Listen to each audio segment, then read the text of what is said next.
Olá, pessoal. Paulo Adair para mais um bate-papo aqui no Papo Net. O assunto hoje é tecnologia, como não poderia deixar de ser, a minha grande paixão, mas hoje totalmente afastado das artes gráficas, mas não afastado do nosso país aqui. Temos aqui hoje um cientista, né, um mestrando, Eduardo Martins, da Unifesp, que fez um trabalho maravilhoso no seu TCC, sobre a padronização de um processo de extração de polissacarídeo kefirã, ou seja, aquele kefir, lembra? Aquele da dieta que a gente faz para emagrecer, aquelas coisas, para limpar, para um detox. Mas o interessante é que ele está usando isso daí para uma aplicação médica, para uma aplicação de saúde muito importante. Ele vai falar um pouco sobre isso. Agora que ele está mestrando, que ele está fazendo mestrado, ele chegou a publicar isso numa revista internacional, a Carbohydrate Polymer Technologies and Applications, e a partir dessa publicação internacional ele foi convidado para 2 congressos internacionais, e aí ele está numa campanha hoje, na qual estou colaborando aqui com a divulgação, aqui o Papo Net está divulgando em todas as nossas redes, para a gente colaborar nessa campanha para que ele consiga custear, porque uma parte foi custeado pelos congressos, mas outra parte ele tem que tirar do próprio bolso, e ele está exatamente em campanha para isso. Mas o importante mesmo é esse talento nacional, essa capacidade de desenvolver uma solução nova a partir da fonte, né, do reator, como ele chama, mais inesperado possível. E fala um pouco disso para a gente aí, Eduardo. Muito obrigado aí. Não é doutor Eduardo ainda, mas já quase mestre Eduardo, né? Quase mestre já. Bom dia a todos. Eu concluí 2 graduações aqui na Unifesp. Eu sou bacharel em Ciência e Tecnologia e bacharel em Biotecnologia, tanto é que o meu mestrado está sendo na área de Biotecnologia. E a minha orientadora, a professora Elisa, ela sempre gostou muito da microbiologia voltada para alimentação. E o meu primeiro contato com o kefir, que é o meu reator para esse polissacarídeo, foi graças a ela, em alguns projetos que nós desenvolvemos juntos. E a partir da extensa procura de informações que a gente fazia sobre isso, nós encontramos várias informações de diferentes origens sobre o kefir, sobre esse polissacarídeo, e nós notamos que não existia um consenso com relação à forma de obter ele, de tratar ele e de como usar ele. Tá? A partir daí, nós tivemos a ideia do projeto do meu TCC, que foi padronizar o protocolo de extração dele pensando em uma aplicação biológica, uma aplicação médica. Porque, dependendo da forma como ele é extraído, da forma como ele é processado após a extração, nós temos diferentes propriedades que são influenciadas. A resistência térmica, se nós formos pensar nele como um polímero, para o processamento como um polímero, ela pode ser influenciada pelo método de extração. As propriedades antimicrobianas dele são melhores em outro processo de extração. Então, com isso, a gente buscou padronizar pensando em uma aplicação médica. Certo. E qual exatamente é essa aplicação médica? Ele virou o quê? Um esparadrapo, um band-aid, alguma coisa para você substituir a pele? Exatamente qual é essa aplicação, ou quais as aplicações que ele pode ser utilizado? Esse polissacarídeo, ele apresentou uma atividade antimicrobiana bem legal, né? E a gente está encarando ele como um potencial fármaco, né? Sim. A gente tem percebido, com o passar do tempo, que tem surgido cada vez mais bactérias resistentes aos antibióticos que nós temos hoje disponíveis. Sim. Tá? É crescente o número de casos disso, a gente consegue acompanhar isso pela mídia. Causa morte, causa gastos para os hospitais, para os governos. Então, a busca por substâncias que possam atuar como antimicrobianos tem crescido. Certo. E o kefirã tem essa capacidade, tem essa propriedade. Então, a partir disso, a gente busca utilizar ele como antimicrobiano. Então, isso me lembra bem aquela problema, né, dos antibacterianos, né, que é você matar 99% das bactérias e não 100%, né? Quer dizer, aquele 1% que sobra, ele é sempre mais resistente, ele já é adaptado àquele fármaco, né? Ou a vários porque fármacos. Se ele resistiu ao fármaco, é porque ele não morre para ele. Aí a gente tem que trocar a classe de antibióticos. Tem que ter alternativas, né? A gente tem que ter várias alternativas. E com isso a gente acaba sempre selecionando as bactérias mais resistentes e perpetuando elas. Uhum. Outro problema disso é a gente não concluir, ou o grande número de pessoas que não concluem os tratamentos com antibióticos. Sim. Se o médico manda tomar 3 comprimidos durante uma semana, é porque é aquilo que precisa ser tomado para garantir que a bactéria seja eliminada. Não adianta a gente tomar o antibiótico até acabar o sintoma e parar o tratamento. Isso acaba selecionando bactérias, a doença pode voltar muito pior do que ela era. E isso acontece frequentemente. Certo. E o seu material ele já está sendo utilizado? Ele está sendo testado em alguma aplicação específica? Nós, durante agora o meu processo de mestrado, o meu projeto de mestrado, nós estamos trabalhando para desenvolver um curativo. E esse curativo ele vai ser uma matriz polimérica, como um band-aid ou uma gaze de plástico. E nele a gente vai ter depositado uma espécie de pomada, que é constituída por um gel de origem na farmacopeia brasileira. E nesse gel a gente vai incorporar tanto Kefirã quanto própolis. E nós estamos conduzindo os estudos in vitro para isso, seguindo a legislação brasileira. A gente tem que começar com estudos in vitro, para que, dependendo dos nossos resultados, a gente consiga iniciar estudos em vivo, em animais, em cobaias, ou até mesmo em humanos, com todas as autorizações necessárias. Sim. Me diga se já havia o uso tradicional, porque o kefir é usado há séculos, milênios talvez, né? O kefir ele é conhecido. Depois eu gostaria até que você falasse um pouco da história, porque você deve ter pesquisado o kefir, deve ter mais informação do que eu sobre isso. Mas já havia algum histórico, existe algum histórico anterior dessa utilização farmacológica do kefir ou de alguns de seus derivados, alguma coisa? Nós, como você mencionou, a gente tem o consumo do kefir há muito tempo, tá? Alguns registros apontam vários milênios de consumo dele, principalmente na região do Cáucaso.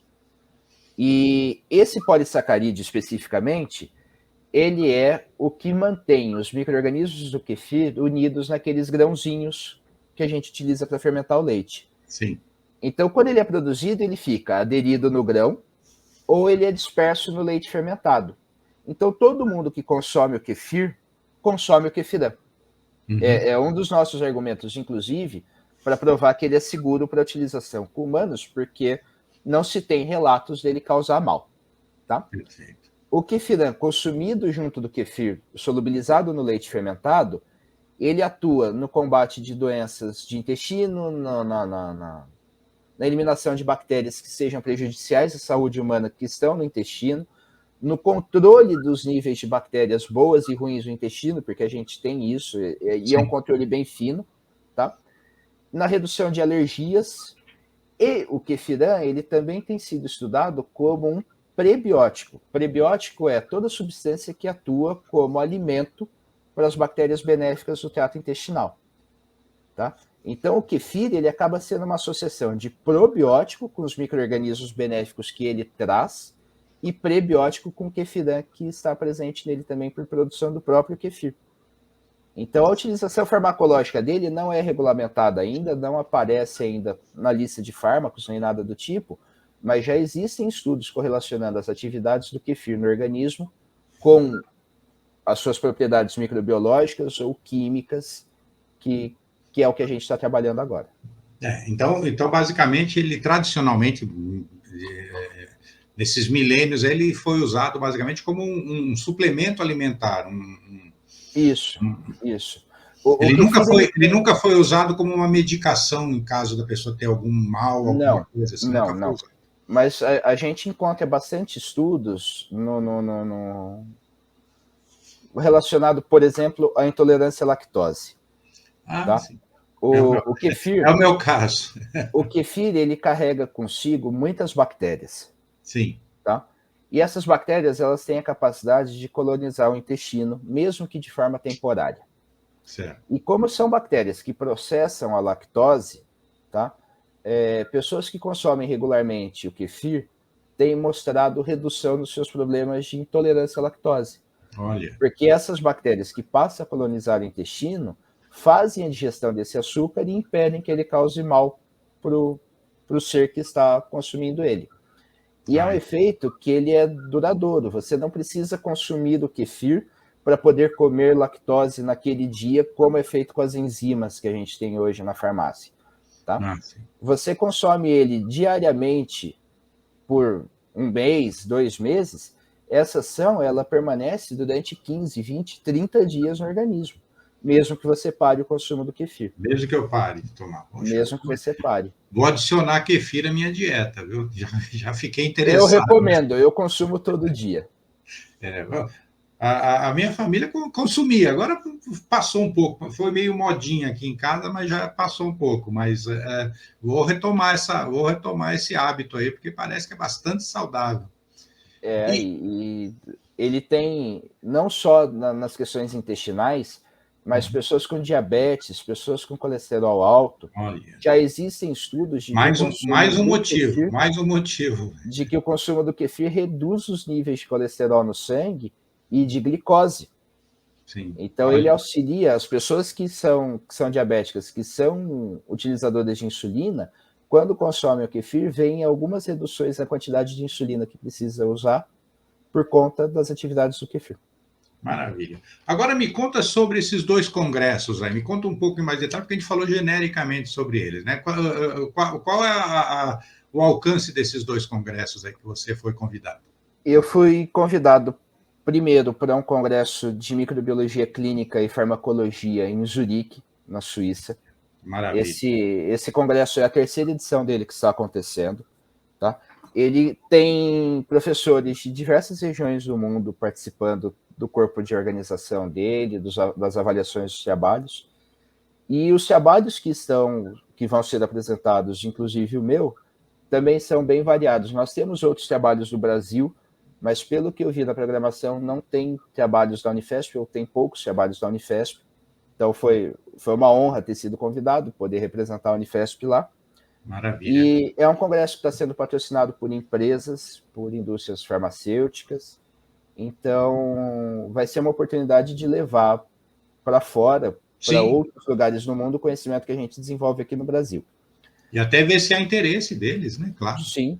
E posteriormente ao convite do congresso de Zurique, eu fui convidado para um outro congresso em Roma, que é o 2º Congresso Internacional sobre Microbiologia e Doenças Infecciosas, que eles vão tratar também das abordagens... a 2ª edição, esse é a 2ª. Essa é a 2ª edição.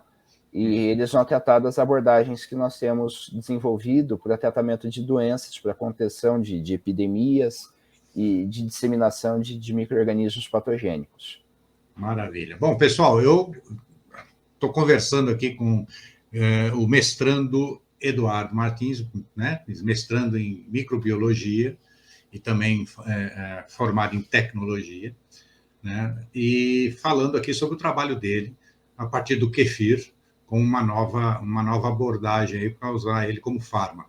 Ele está em campanha agora, vou até deixar o Pix aqui para vocês, quem puder colaborar, nós vamos deixar o Pix aqui na tela, vocês estão vendo aqui na tela, e para que ele possa complementar aí e viabilizar essa participação nele desses 2 congressos, em Zurique e em Roma. Tá? Eduardo, é um prazer aqui ter você aqui. A gente conhece o Eduardo aqui já de algum tempo, viu, pessoal? Né? O pai dele do nosso círculo de amizades próximos aqui na região de São José dos Campos, onde praticamente toda a minha família está. E eu gostaria muito aí que você, quem puder colaborar, por favor, ajude aí nessa campanha, que é muito importante, essa projeção que nós estamos tendo com esse trabalho dele maravilhoso aí. Eduardo, por favor, o microfone é seu aí, se despeça dos nossos seguidores aqui no Papo Net. Muito obrigado pelo seu tempo aqui no nosso espaço. Paulo, obrigado a vocês por ter cedido esse espaço. Fico muito contente de ver que ainda existem pessoas que acreditam e apoiam a ciência. Obrigado a todos que estão nos assistindo. Eu ficaria muito agradecido com quem pudesse contribuir de alguma forma, mesmo que divulgando a minha campanha. E a ida para a Europa para apresentar o meu trabalho é a realização de alguns sonhos e um grande reconhecimento por tudo que eu fiz, por tudo que eu tenho tentado fazer dentro da academia.